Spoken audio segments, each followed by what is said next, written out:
we go. Zoe's dad went to the same boozer every day, a flat-roofed pub on the edge of the estate, with the cross of St. George hanging above the door and a ferocious-looking Rottweiler dog tied up outside. It was not a place for little girls. Indeed, the law said that only those over 16 were allowed inside. Zoe was 12. Even worse, she was small for her age and looked younger. The Executioner and Axe was the name of the pub, and it was even less welcoming than it sounded.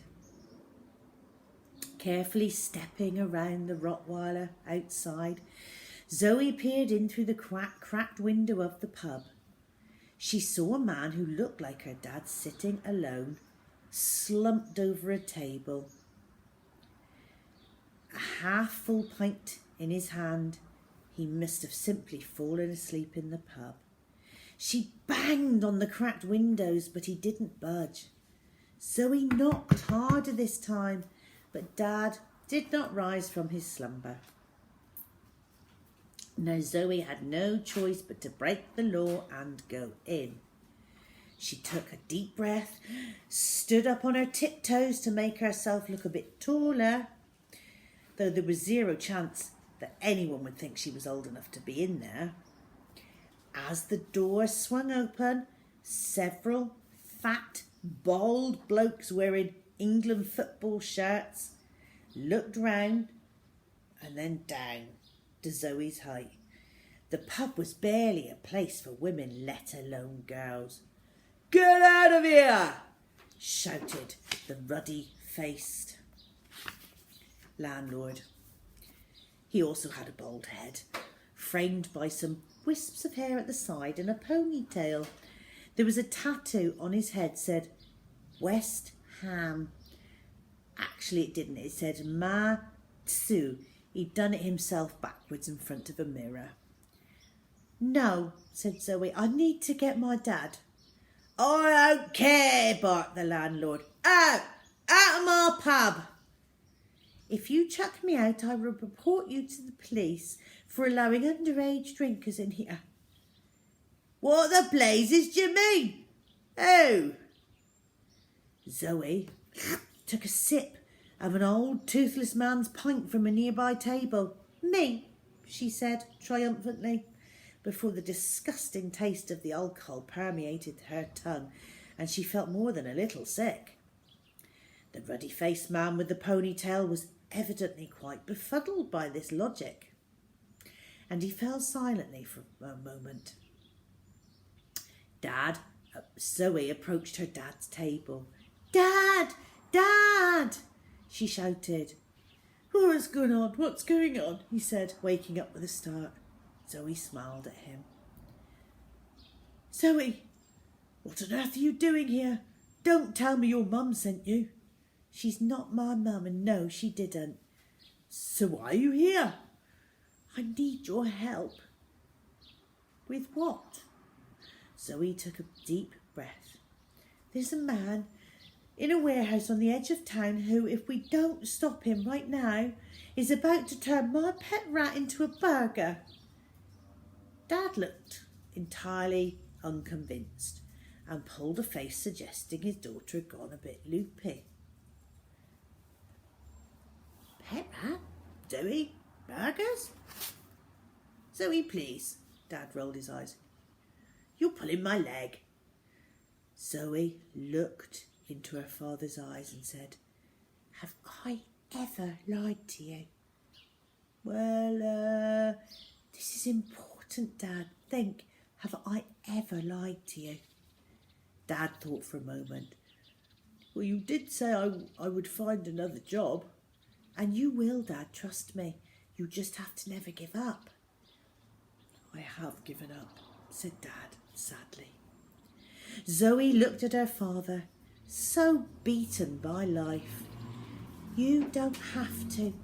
Do you think I should give up on my dream of having my own performing animal show?" Dad frowned. "No, of course not." "Well, let's make a deal that neither of us will forget our dreams then," said Zoe. Dad nodded uncertainly. Then she pressed the advantage. And that's exactly why I need my rat back. I've been training him. He can do so many tricks already. He's going to be amazing. But a warehouse, burgers, it all sounds a bit far-fetched. Zoe stared deep into her father's eyes. I am not lying to you, Dad. I promise. Well, no, but, he spluttered. There are no buts, Dad. I need your help now. This man threatened to turn me into a burger. A look of horror spread on her dad's face. What, you? Yes.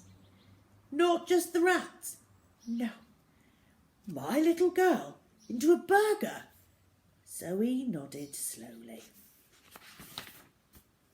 Dad rose from his chair. The evil man. I will make him pay for that. Now, let me just have one more pint and then we'll go. No, Dad, we need to go now. Just then Dad's phone rang. The caller's name flashed up on the screen. It read, Dragon. Who's Dragon? It's your mum. I mean Sheila. So Dad had Sheila on his phone as the Dragon. Zoe smiled for the first time in ages. But then Zoe had a horrible thought. Bert could be with her. Don't answer it, she implored. What do you mean don't answer it? I'll be in so much trouble if I don't. He pressed the answer button on the phone. Yes, love, said Dad in an unconvincingly affectionate tone. Your stepdaughter? The little girl shook her head violently at her dad. No, I haven't seen her, lied Dad. Whew, Zoe breathed a sigh of relief. Why? Dad listened for a moment and then he put his hand over the receiver so that what he was about to say couldn't be heard. There's a pest control man in the flat looking for you. Said he's returning your pet rat to you unharmed. Wants to give it to you personally, just to be safe. It's a trap, whispered Zoe. He's the one who tried to kill me. Oh, well, if I see her, I'll call you straight away, love, yes? Bye-bye. Zoe could hear her stepmother screaming on the other end of the phone as Dad ended the call. Dad, we need to go to his warehouse right now. If we run, we might beat him to it and save Armitage. Armitage? He's my pet rat. Oh, right. Dad thought for a minute. Why is he called that? Oh, it's a long story. Come on, Dad, let's go. There's no time to waste. Zoe led her father out of the pub, round the Rottweiler and onto the street. Dad stood there swaying under the orange streetlight for a moment. He looked into his daughter's eyes. There was a long stretch of silence. Then, I'm frightened, love, said Dad. I am too. Zoe reached out her hand and held her father's tenderly. It was the first time they'd held hands in months, maybe years. Dad used to give the best cuddles, but after Mum had died, he'd retreated to the back of his eyes and never came out anymore.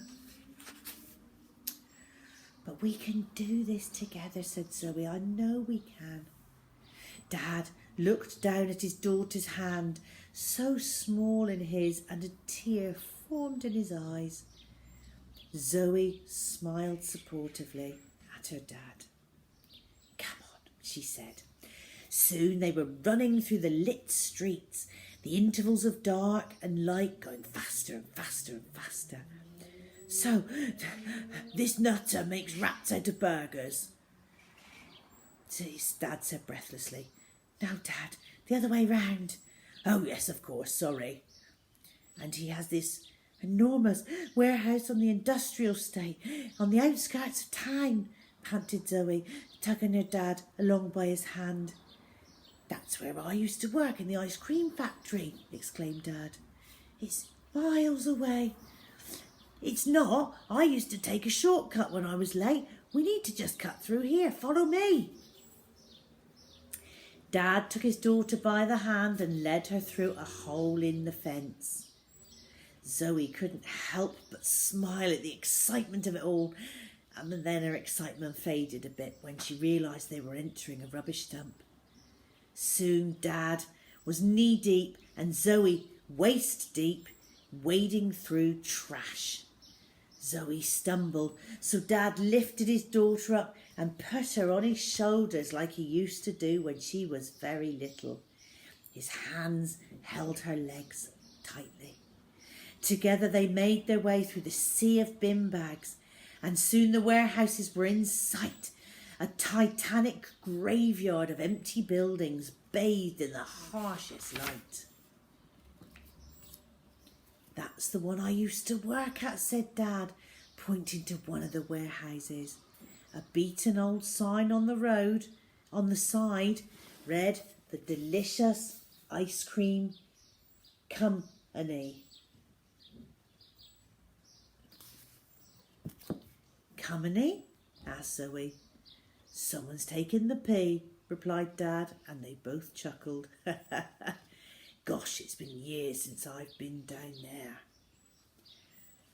Right, today we're going to have a part 4. Click straight onto it.